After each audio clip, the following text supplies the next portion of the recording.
Hello students, this is King Suk sir here.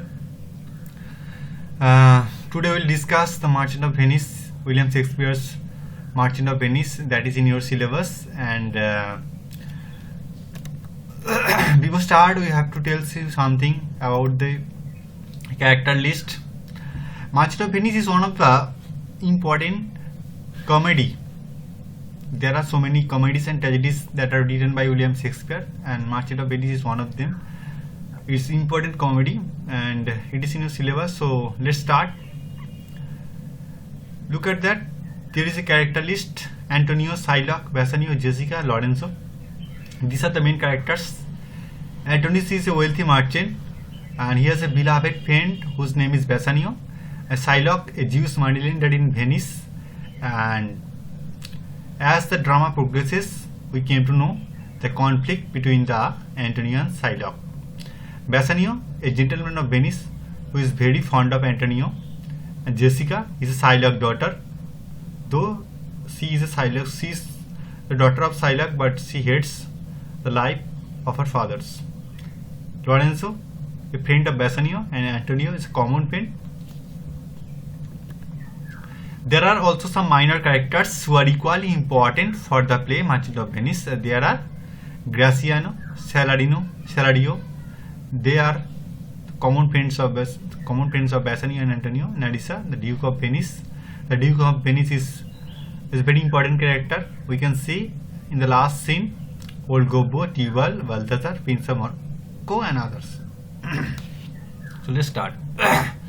Before we start the play, we have to know about the William Shakespeare. He is all-time great playwright and actor, widely regarded as the greatest writer in English language. He is called the Bard of Avon. In total, he wrote 39 plays and 154 sonnets. His 39 plays are masterpieces. In each and every corner of the world, Shakespeare plays surely read out. Look at the list of Shakespeare plays. Most of our are comedies and tragedies, and there is Merchant of Venice is there. There are Measure for Measure, Comedy of Errors, As You Like It, Tempest, Twelfth Night, all are there. And among tragedies, there are Antonio and Cleopatra, Julius Caesar, King Lear, Macbeth, Othello, Romeo and Juliet, and many more. Before we getting started, look at the plot summary. Bassanio, a young Venetian of low rank. Bassanio একজন বন্ধু অ্যান্টোনিওর যে পোর্সিয়াকে বিবাহ করতে চায় এবং তার জন্য তার প্রয়োজন 3000 ডুক্যাট, এবং সেই জন্য তিনি অ্যান্টোনিওর কাছে গেছেন যে তার টাকাটা প্রয়োজন ভীষণ চাইতে।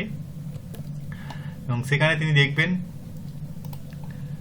যে অ্যান্টোনিওর কাছে টাকা নেই। তিনি অ্যান্টোনিও তাকে প্রস্তাব দিচ্ছেন যে শাইলকের কাছে যেতে, সেখানে শাইলকের থেকে মানি রেন্ডিং করার জন্য। তারপরে আমরা দেখব যে নাটক কিভাবে এগোয়। So let's start act 1 scene 1 Venice street, যেখানে অ্যান্টোনিও রয়েছেন, স্যালারিনো রয়েছেন এবং স্যালারিনো রয়েছেন। আমি আগেই বলেছি অ্যান্টোনিও একজন খুব বড় মার্চেন্ট, তবে তার ধনসম্পত্তি প্রচুর হওয়া সত্ত্বেও তিনি খুব খুশি নন। তিনি সর্বদা দুঃখী থাকেন এবং তার দুই বন্ধু স্যালারিনো আর স্যালানিও তারাও আছেন। तारा चाहছেন কি করে তাকে খুশি করা যায়, এবং वो लोग एंटोनियो को पूछ रहा है कि उसका दुखी होने का कारण क्या है। तो Antonio speech in Sood I know not why I am so sad, it varies me, you से इट वेरीज यू। एंटोनियो बोल रहा है कि वो ये जानते नहीं वो खुश क्यों नहीं है, ये खुश नहीं होने का रीजन उसे तकलीफ दे रहा है, और तुम लोग बोल रहे हो कि तुम्हें भी तकलीफ दे रहा है। But how I got it, found it or came by it, what stuff it is made of, whereof it is born, I am to learn. Antonio ये भी बोला कि मुझे ये दुख कैसे हुआ, कहाँ से हुआ, मुझे ये नहीं पता, मुझे भी ये जानना है कि मैं दुखी क्यों हूँ। And such a want of wit sadness makes of me, और ये दुखी मुझे और भी फुलिश बना रहा है। That I have much ado to know myself, मुझे मेरे बारे में और भी कुछ जानना है। तो देखो ये एक मैसेज है शेक्सपियर का हर प्ले में कोई एक मैसेज है। इन जनरल एक ये मैसेज है कि जो लोग बहुत पैसे वाला लोग अमीर आदमी होता है वो हर वक्त खुश नहीं होता। पैसे होने के बावजूद वो लोग दुखी रहता है। कोई रीजन उसके पीछे कोई रीजन होगा ये नहीं, हम लोग ये नहीं जानते, मगर वो लोग सर्वदा खुश नहीं रह सकते। मतलब अगर तुम्हारे पास बहुत सारी धन संपत्ति हो तो यही खुश रहने का एकमात्र रीजन नहीं है। यही मैसेज शेक्सपियर देना चाहता है। उसके बाद স্যালারিনো का speech, your mind is tossing on the ocean. তোমার মন সমুদ্রের মধ্যে ঘুরছে। কারণ আমরা আগেই বলেছি যে অ্যান্টোনিওর জাহাজ বিজনেস করতে গেছেন সমুদ্রে, তার জাহাজগুলো সমস্ত সমুদ্রে রয়েছে এবং তিনি তার সমস্ত টাকা লাগিয়ে দিয়েছেন বিজনেসের কাজে। ভার ইয়োর আর্গোসিস উইথ পোর্টলি সেল, যেখানে তার জাহাজগুলো গেছে সেই কথাই তিনি বলছেন। সেই চায়ের জন্যই হয়তো তিনি দুঃখী হয়েছেন। Like Signiors and rich workers on the flood, or as it were, the peasants of the sea. স্যালারিনো বলছেন যে আপনার জাহাজগুলো অনেকটা রাজার মতো। যেরকম রাজা গেলে সবাই তাকিয়ে রাজার দিকে দেখে, আপনার জাহাজটা ঠিক সেরকমভাবে ডেকোরেটেড করা, ফুললি ফার্নিশড করা, ভীষণ একটা গ্র্যান্ডিওর ব্যাপার। Do overpeer the pretty traffickers that curtsy to them, do them reverence as they fly by them with their open wings. এবং তার আশেপাশে অ্যান্টোনিওর আশেপাশে যে সমস্ত অন্যান্য মার্চেন্টদের জাহাজগুলো রয়েছে সেগুলো অনেকটা ছোট, অনেকটা ক্ষুদ্র, এবং যখন অ্যান্টোনিওর জাহাজটা সামনে দিয়ে যায় সেই আশেপাশে জাহাজগুলো তাকে যেন কার্সি করে, তাকে যেন রেসপেক্ট জানায়, অ্যান্টোনিওর জাহাজকে যেন তার প্রতি গ্র্যাটিটিউড দেখায়। অর্থাৎ তিনি বলতে চাইছেন যে অ্যান্টোনিওর ব্যাপার স্যাপারই আলাদা, তিনি একজন বড় গ্র্যান্ড মার্চেন্ট। স্যালারিনো বলছেন, believe me sir, had I such venture forth, the better part of my affection would be with my hopes abroad. Salanio कह रहा है कि अगर आपके जगह अगर मैं आपके जगह होता तो मेरा भी ऐसा ही हाल होता। मैं भी सोचता रहता मेरा जहाज को क्या होगा, अगर मेरा शिप्स आ पाएगी या नहीं। I should be still plucking the grass to know where sits the wind. मैं क्या करता, घास उगड़ कर छोड़ के देखता कि विंड किस तरफ जा रहा है, क्योंकि उस दिन टेक्नोलॉजी इतना डेवलप नहीं था शेक्सपियर के ज़माने में। तो घास उगड़ का सैलानियों कह रहे हैं कि वो देखते कि विंड किस तरफ जा रहा है और अंदाज़ा लगाते कि वो जहाज आएगा या नहीं। Peering in maps for ports and piers and roads, maps के ऊपर वो झुक पड़ कर मतलब मैप খুঁজতো, দেখতো যে সত্যি জাহাজের অবস্থানটা কোথায়। And every object that might make me fear misfortune to my venture out of doubt would make me sad। আর সত্যি কথা বলতে এই সমস্ত কিছুই আমাকেও স্যাড বানাতো, ঠিক আপনারই মতো। তো স্যালানিওর বক্তব্য হলো যে অ্যান্টোনিও স্যাড হয়েছে তার কারণ অবশ্যই এবং একমাত্র কারণ হলো তার মার্চেন্ডাইজ অর্থাৎ জাহাজগুলো যেগুলো সমুদ্রে বিজনেস করতে গেছে। স্যালানিও বলছেন, my wind cooling my broth would blow me to an ague when I thought what a harm wind too great at sea might do। broth means a soup, যেটা বাংলায় ঝোল বলে থাকি আমরা, इंग्लिश सूप बोले থাকি। যখন আমরা কোনো सूपेर ऊपर फूँ दी, जब हम लोग कोई सूप के ऊपर हम लोग जब फूंकते हैं तो क्या होता है, वो ब्लो करता है, मतलब सूप हेलते दुलते থাকে, ঝোল হেলতে দুলতে থাকে। ঠিক সেরকমই যদি সমুদ্রকে একটা সুপের মতো কল্পনা করা যায় এবং সেখানে যদি জাহাজগুলো থাকে, তাহলে স্যালারিনো এটা ভেবে দুঃখ পাচ্ছেন যে সেই জাহাজগুলোর কি অবস্থা হবে যদি কোনো ঝড় আসে, সমুদ্রের জল যদি এদিক সেদিক করে, তাহলে সেই জাহাজগুলো কি হবে। I should not see the sandy hour glass run. আমি কি করতাম, আমি স্যান্ডি आवर ग्लास देखता ना। सैंडी आवर ग्लास की एक बालू के घड़ी होता है ना, ऐसे ऐसे ऐसे करके हम लोग देखते हैं ऐसे। স্যালানিও বলছেন যে তিনি বালি ঘড়ির দিকে তাকিয়ে থাকতেন না, but I should think of shallows and flats and see my wealthy Andrew docked in sand. কারণ এই ঘড়ি দেখলে তার এটা মনে হতো যে তাঁর জাহাজগুলো হয়তো এরকম কোনো সমুদ্রের মধ্যে কোনো এক চোরা বালির মধ্যে নিমজ্জিত হয়ে যাবে এবং সেখানে সব ধ্বংস হয়ে যাবে। অ্যান্ড্রু হচ্ছে এখানে জাহাজ, a kind of ship, big size ship called Andrew, vailing her height of lower then her dips to kiss her burial. হয়তো সেই বালির মধ্যে ঢুকে গিয়ে সেই জাহাজটা ধ্বংস হয়ে যাবে এবং সমস্ত কিছু সেখানেই নষ্ট হয়ে যাবে, যেটা আলটিমেটলি কী কথা বলে, ডেথের কথা বলে। জাহাজটা আর ফিরতে পারবে না পোর্টে এবং সেখানেই জাহাজটার পরিসমাপ্তি ঘটবে।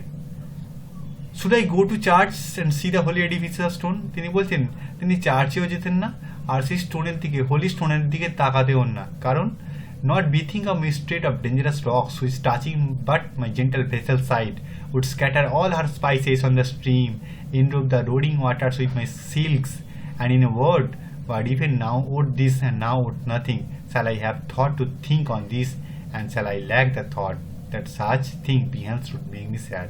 তিনি বলছেন যে স্টোনের দিকে তাকালে তার এটা মনে হতো যে তার জাহাজটা হয়তো কোনো গিয়ে স্টোনে গিয়ে ধাক্কা খাবে, যেমন করে টাইটানিকের জাহাজ আমরা জানি একটা বড় বরফের স্টোনে গিয়ে ধাক্কা খেয়েছিল এবং সেখানে স্টোনে ধাক্কা খেয়ে তার জাহাজটা ভেঙে যাবে এবং তার ভিতরে সমস্ত কিছু যা মার্চেন্ডাইজ ছিল, স্পাইসেস, সিল্কস, সমস্ত কিছু নষ্ট হয়ে যাবে। তাই তিনি চার্চেও যাবেন না আর হোলি স্টোনের দিকেও তাকাবেন না। তিনি বলছেন in a word but even now worth this and now worth nothing, shall I have the thought to think on this, and shall I lack the thought such a thing behind should make me sad? এই চিন্তা ভাবনা অবশ্যই আমাকেও দুঃখী বানাতো, যেমনটা করে আপনাকে দুঃখী বানিয়েছে, এবং তাই আপনি স্যাড আছেন। But tell not me, I know Antonio is sad to think upon his merchandise. এখন তুমি বলো সত্যি সত্যি তোমার এই থট, তোমার এই স্যাডনেস কি তোমার মার্চেন্ডাইজের জন্যই? অ্যান্টোনিও বক্তব্য হলো believe me, no I thank my fortune for it. टर्नियो बोल रहा है कि विश्वास कीजिए, मेरा फॉर्चून बहुत बहुत बढ़िया है। My ventures are not in one bottom trusted, not to one place, not in my whole state upon the fortune of this present year, therefore my merchandise makes me not sad. उन्होंने कहा कि मेरा जहाज जो समुद्र पर गया है वो एक सी तरफ नहीं, दुनिया के चारों कोने पर मेरा जहाज उतर गया है बिजनेस करने के लिए। अगर एक दो जहाज अगर फिर भी ना आए तो मुझे कुछ नहीं जाता, मैं इसकी वजह से सैड नहीं हूँ। सैनियो बोल रहा है why then you are in love, तो आप तो फिर कोई प्रेम के चक्कर में है। एंटोनियो उसको भी नकार रहा है फाई फाई कहकर। तो सैनियो बोला नॉट इन लव नीदर, জাহাজের জন্য আপনি দুঃখিত নন, প্রেমের জন্য আপনি দুঃখিত নন, তাহলে আপনার দুঃখের রিজনটা কি? Then let us say you are sad, তাহলে আমাদেরকে বলতে দিন আপনি দুঃখিত এই কারণেই, because you are not merry, কারণ আপনি খুশি নন, তাই আপনি দুঃখিত। And it are as easy for you to laugh and leap and say you are merry, এটা আপনার কাছে খুবই সোজা, আপনি হাসতে পারেন, লাফাতে পারেন, বলতে পারেন যে আপনি খুশি মানাতেই পারেন, কারণ because you are not sad, আপনি দুঃখী নন। এছাড়া আপনার কাছে এবং আপনি খুব ধনী লোক, আপনার খুশি না হওয়ার কোনো কারণ নেই। Now by two headed Janus nature has framed strange fellows in a time, some that will ever more peep through their eyes. এখানে দেখো জানুসের একটা ছবি দেওয়া আছে, টু-হেডেড জানুস। এই টু-হেডেড জানুস একটা গ্রিক মাইথোলজির একটা ডেইটি, গড টাইপ। আমরা শেক্সপিয়ারের লেখার বিভিন্ন অ্যাক্টে দেখব তিনি বারবারই সাধারণত প্রচুর মাইথোলজিক্যাল গডের কথা উল্লেখ করেছেন। যেমনটা আমরা বলে থাকি ভগবানের দিব্যি বলে থাকি, নাম নিয়ে থাকি, তো এখানে স্যালিনো বলছেন যে টু-হেডেড জানুসের দিব্যি বলছি। Nature has framed strange fellows in her time, যে আমি বিভিন্ন রকমের মানুষ দেখেছি। Some that will ever more peep through their eyes and laugh like a bagpiper, আমি এমন লোক দেখেছি যারা যে কোনো খুব সিরিয়াস সিচুয়েশনে হাসতে পারে। কীরকম হাসে তারা? প্যারোটস অফ ব্যাক পাইবার, মানে খুশি থাকতে পারে। সাপোজ কোনো লোক মারা গেলেন, সেখানেও তারা হাসতে পারেন, এমন লোকও তিনি দেখেছেন যে তারা সবসময় সর্বদা হাসমুখ रहता है, like a parrots at the bagpiper. And others of such vinegar aspect that they will not show their teeth in a way of smile, though Nestor swear the jest be laughable. Nestor ये अलग एक God है, ये निस्टर कौन है? ये भी एक रोमन गॉड है। जैसे ये बहुत सीरियस टाइप गॉड है, ये कभी नहीं हंसता, इसके लाइफ में कभी नहीं हंसा, ठीक है, बहुत सीरियस है। कोई भी तुम जोक्स मार लो, कोई भी कुछ बोल लो, ये कभी नहीं हंसता। तो सेलिनो बोल रहा है कि अगर और एक टाइप्स का हम लोग मैंने देखा है, वो क्या है? वो लोग कभी नहीं हंसते। अगर नेस्टर भी बता दे कि ये हंसने के लायक चीज़ है तो भी नहीं हंसते। दोनों टाइप्स का मानुष रहता है इधर टीचर में, तो मैंने दोनों को देखा और आपको भी देखा। तो ये कहने के बाद कौन आया? इंटरवेशनियो लॉरेंजो गियासिनो आया, तो लोग चल पड़े।